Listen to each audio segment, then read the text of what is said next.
Wayne Williams, the fatal errors that led to his capture. Imagine a city gripped by fear, children vanishing without a trace. This is the story of Wayne Williams and the series of missteps that led to his capture and conviction in the Atlanta child murders. What seemingly small mistake ultimately unraveled his carefully constructed facade? For nearly 2 years, Atlanta lived in terror.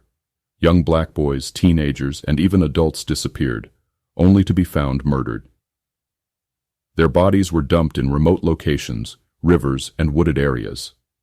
These killings, later known as the Atlanta child murders, baffled police and terrified the community.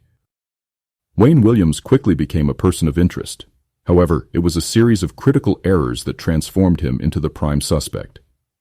His reckless behavior on the James Jackson Parkway Bridge proved to be his undoing.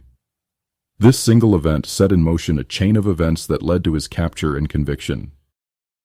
By May 1981, law enforcement suspected the killer was disposing of bodies in the Chattahoochee River. To catch him in the act, they stationed officers on bridges at night. They hoped to witness any suspicious activity.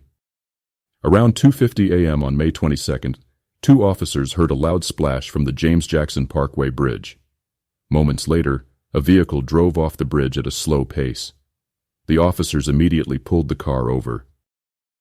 Inside was 23-year-old Wayne Williams, driving a green Chevrolet station wagon. When questioned, Williams claimed he was on his way to meet a young singer for an audition the next morning.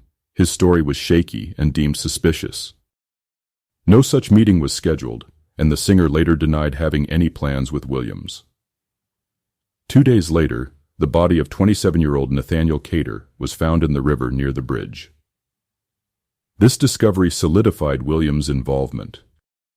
Williams' presence at the bridge, combined with the fresh body in the river, was more than just a coincidence.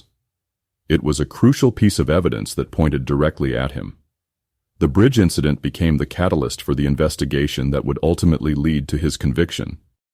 One of the biggest pieces of evidence that led to Williams' downfall was forensic fiber analysis.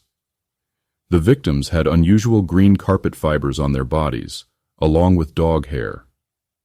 This seemingly insignificant detail would prove to be incredibly damning. Once Williams became the main suspect, police searched his home and car. They found green carpet in his home, identical to the fibers found on multiple victims. They also found dog hair that matched hair discovered on the bodies. More fiber evidence was discovered inside his Chevrolet station wagon. At the time, fiber analysis was a relatively new forensic technique. However, it provided a direct link between Williams and several victims. The fiber evidence was a crucial element in building the case against Williams. It connected him to multiple victims and placed him at the scene of the crimes.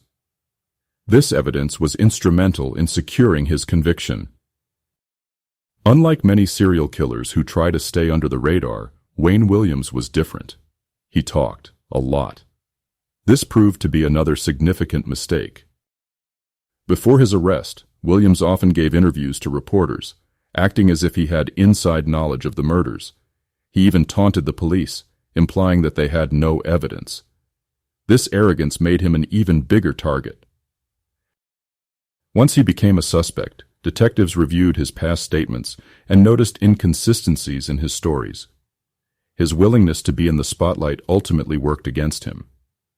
His boastful and erratic statements raised suspicions. When questioned by the police, Williams took multiple polygraph tests and failed each one. While polygraph results aren't admissible in court, they reinforced investigators' suspicions. They suggested that Williams was being deceptive when answering questions about the murders. His mistake: agreeing to take the tests in the first place, knowing he had something to hide. When Williams went to trial in 1982, his lawyers made a bold decision. They put him on the witness stand. This was a risky move. While Williams was confident in his ability to convince the jury, his testimony backfired. He came across as arrogant, combative, and untrustworthy.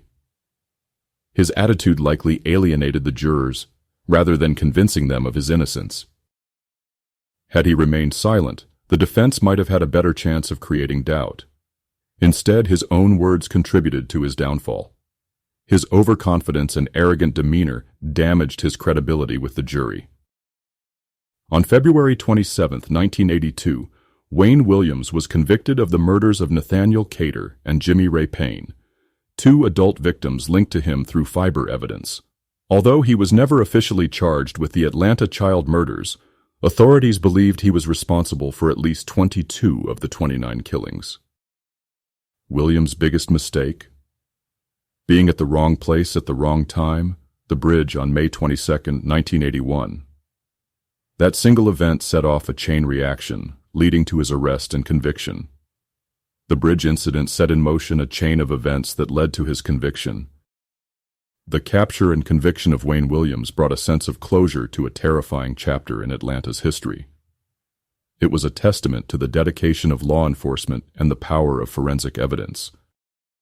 If Wayne Williams had avoided the bridge that night, could he have escaped justice? Perhaps. Without the bridge incident, police might not have had enough direct evidence to link him to the murders. But his other mistakes, leaving forensic traces, talking too much, and acting suspiciously, probably would have caught up with him eventually. His downfall wasn't just about one mistake. It was a series of missteps that, when pieced together, formed an undeniable case against him. This case serves as a chilling reminder of how seemingly small errors can have devastating consequences.